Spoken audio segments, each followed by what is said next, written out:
I'm sure everybody here knows what this symbol is. They call it the Illuminati, when it's actually the hands of the Kohanim. I also want you to understand about the K and the G. In the Arabic, they say Ha, and it's the K and the G together. And when they split the languages, some of the words got the G, some of the words got the K. And they are respectively 7G and 11K. It's always been about 7-11. Sept for September is 7, not 9. This has always been about 7-11. And I'm in Las Vegas, so I understand the 7-11 concept. It's a game of chance. It's a pair of dice. I live in Paradise, Las Vegas, the Lost Vedas.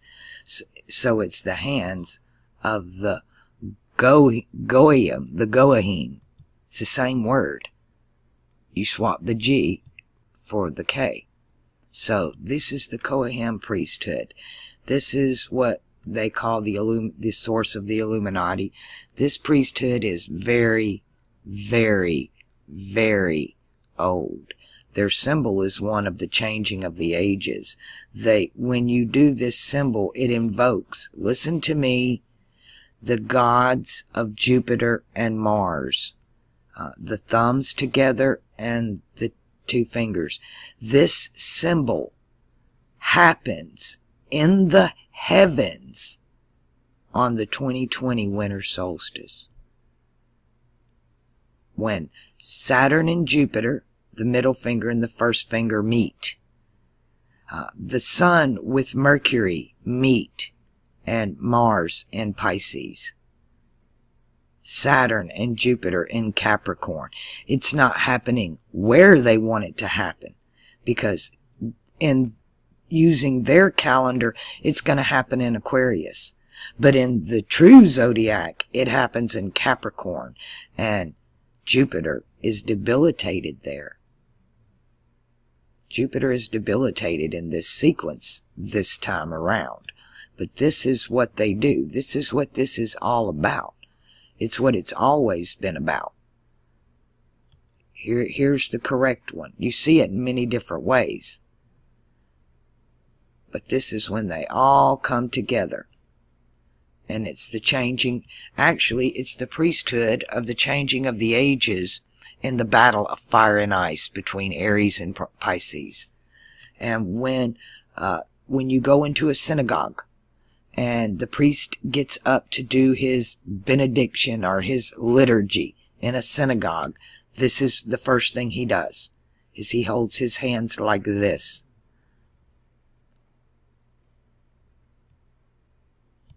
It's this, live long and prosper. And this symbol will be made in the heavens on the winter solstice of 2020 in Capricorn. To me, that's what all of the 7-11 take a chance, throw the dice ritual has been about. You have to remember, they use a different calendar than we do. They're still on an Aries calendar. They're God. They obey the first commandment. There shall have no other God before me. Therefore, their zodiac, their year, their time always starts with Aries, Mars, and Jupiter.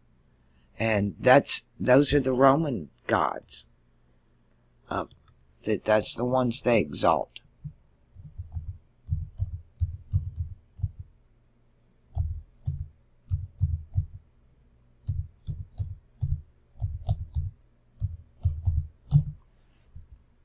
That's the high gods of Jupiter and Mars. The gods include Jupiter, Neptune, Mars, Apollo. It's a pantheon. They do them all, just like Egypt did. But their specific deities for Rome have always been the highest god, Zeus, Jupiter, and then the god of war, Mars.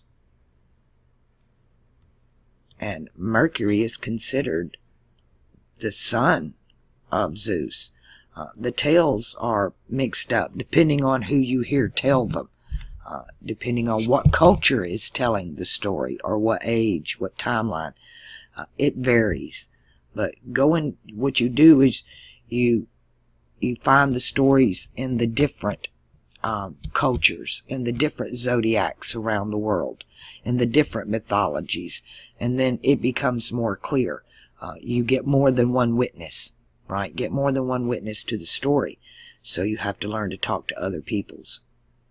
But the images, it's all about images. And Mars, the god of thou shalt have no other god before me, actually forbade the people from making graven images because there was power in the images.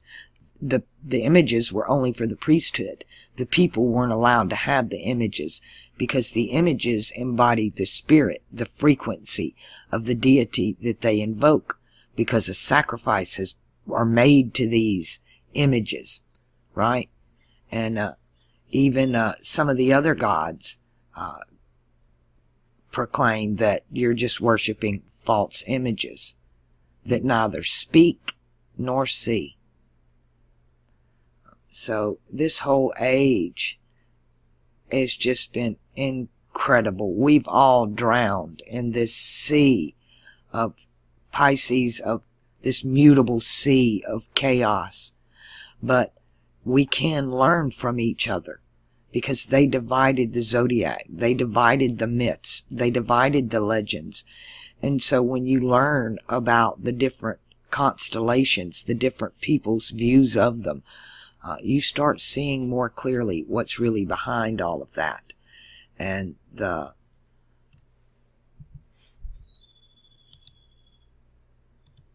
hands of the Kohen to live long and prosper, the 2020 ritual, which is a halfway point between two solar eclipses. It fits in perfectly with the 7 years of Jacob's trouble, and then all of this, even this moon thing going down with Taurus and the moon in the third eye of the bull,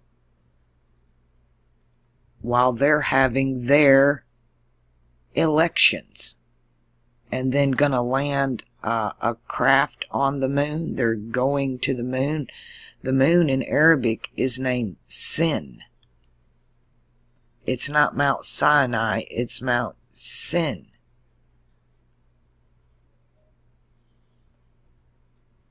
And these are the symbols. They do it all the time.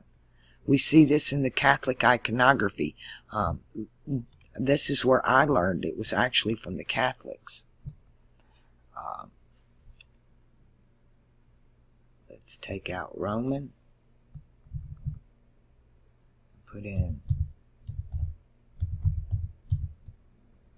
because the Catholics worship good old Jove, right? Worship good old Jove.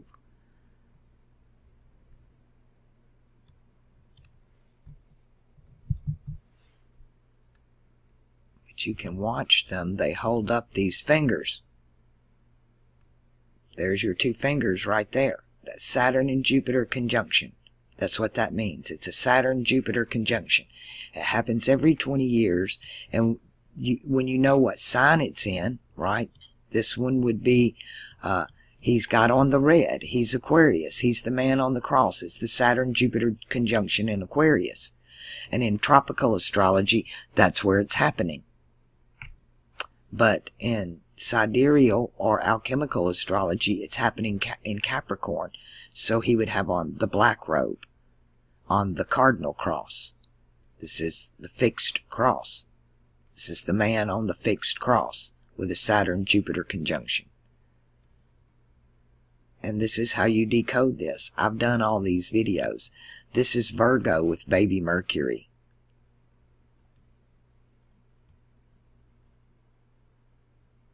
And once you start to pick up on it in one set of iconography, Saturn-Jupiter conjunction. It's always the two fingers. It's when the two come together. Jupiter the flesh, Saturn the spirit. When it happens in Capricorn, the spirit dominates the flesh. Desire is pushed aside. Jupiter is desire, and Mars is emotion. And that's what really the last 2 ages have been about, is learning to control our emotions and learning to control our desires. And we've done neither.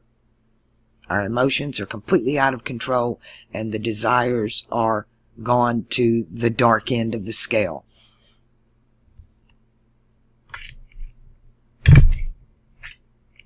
But it's in every culture around the world. Everybody was given a piece of the pie, a piece of Osiris's body. And they lost the phallic, so they created one. And it's the fake phallic. It's the faux phallic. It's the Phoenician fallacy.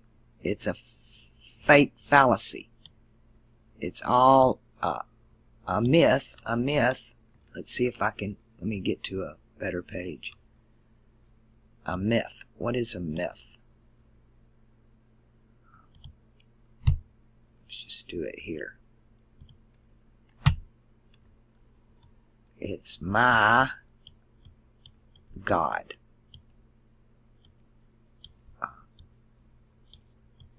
My God is a myth. It's my story. And a smith is, a smithy is a blacksmith, right? The blacksmith is telling you that he is actually the priesthood. The blacksmiths are the priesthood. They were the gods of fire. They smelted the gold.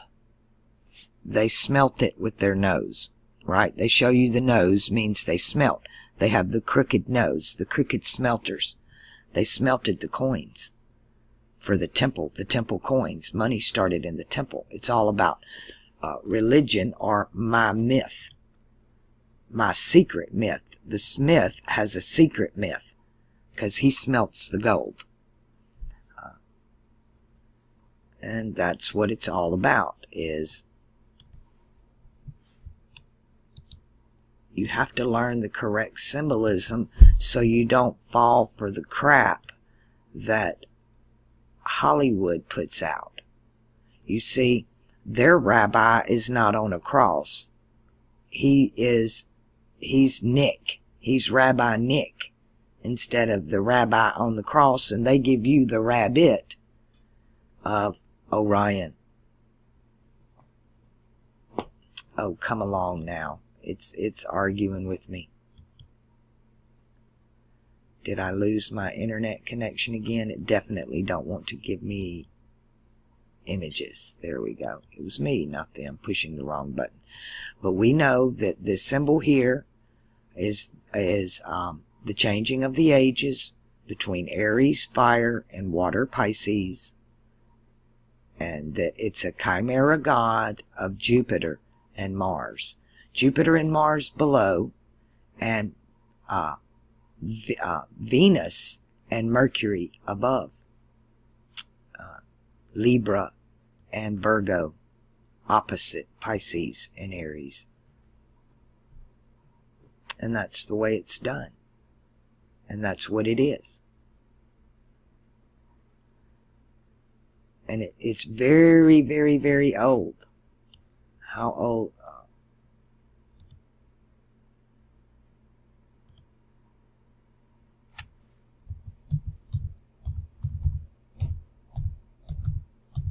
Remember when the priest came back, when Ezra brought the priest back from Babylon, there was not a Levi among them.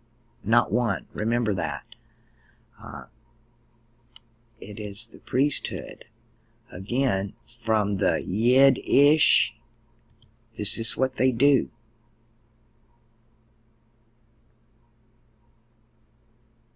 Today they're the Kohen. They're the Kohanim. Or the Gohanim. and they rule the synagogue, which is a place of learning, or sin itself, the moon. Astrologers watch the moon. They couldn't see the stars by the day. It's all lunar. We're just now entering into the time of solar astrology, because now we can look at things like stellarium and with telescopes, and we know where the stars are going to be at that time. But many still just, I don't know why they can't let go of the traditions when it's obviously so corrupted. I don't know about you, but when I do tropical astrology, or even try to go along, watch some of the sidereal, it just doesn't fit at all. But alchemical astrology, it fits me very well. And the charts I've done, they seem to be really happy with it. I'll be really excited to see where it goes in the future as more people wake up to alchemy. To me, this is really about alchemy. It's not about astrology. It is about alchemy is everything. Alchemy teaches you how to interpret everything. It's the one legend, the one myth, the one story that makes sense of all the others. It's almost like a pure language within itself. If ever there was going to be a restoration of a language, it would be the language of alchemy, because it's pure. It's the language of nature. It's the language of the stars. It's the language of the languages. It helps you unbibble the scribble so that you can find the true meaning, or the root meaning behind a thing, instead of all the hocus pocus mumbo jumbo that we've all been given for eons. Those of us who are not allowed to know, they give us everything perverted and upside down. Everything. And they make it as disgusting and as despicable as possible. So the only thing I know to do to combat that is to become the kindness, become the love this world deserves, in spite of all of the manipulation